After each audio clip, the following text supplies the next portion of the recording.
Phil, I've been hearing about something called a Rosetime. Can you explain in simplest terms, what is a Rosetime and why would somebody want to make one? Phil, thanks for asking that question. I like to explain Rosetimes in this kind of way. Almost everybody on the planet has a story to tell, and only the most famous people currently tell their stories on television. But there's 99% of the interesting stories are from non-famous people. So what would happen if anybody could interview anybody and host the interview on the Internet Archive for free? Archive.org. Well, if you do interviews over the internet, you can have a lot of what's called latencies. The audio can be interrupted, the video looks choppy. But how about if you had a video camcorder at both sides and each person recorded themselves?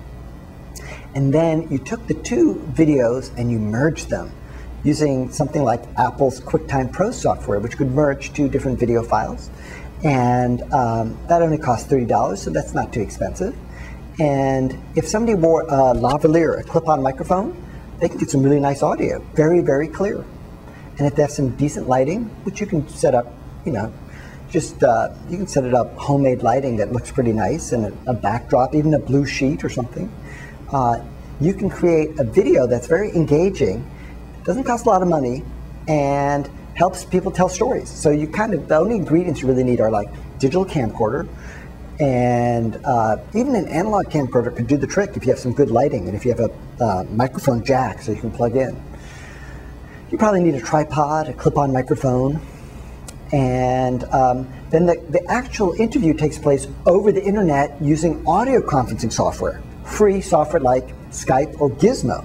I tend to prefer Gizmo because it is open and it's non-proprietary, and so I like Gizmo in that respect. So that the interview takes place via audio between two people, you need a little headset with a microphone, and Gizmo works on Linux, Windows, Mac, all the kind of main computers people use. And then when each person records the video, the person who is interviewing typically is the person who has more comfort with the technology, but it could be the vice versa. And the files can be merged. If people are advanced enough, the person could export the file like from iMovie to MPEG-4 format, and then use a free service like YouSendIt.com to send an MPEG-4 file. It might be 240 by 180 pixels, something like that. Send it over to the other person, and the other person merges the file and puts the interview on just later that same day, maybe an hour or two later, right onto the Internet Archive, available for anybody to see for free. And then if there's an interview that's really, really popular, you could use BitTorrent to distribute it. So thousands of people could be downloading it and redistributing it at the same time with very little bandwidth cost. And there's one company I like to use out in California called Prodigem, PRODIGEM.com, and they make BitTorrent easily available to the public, so that you don't have to be a total tech wizard to make BitTorrent files. You just pay them.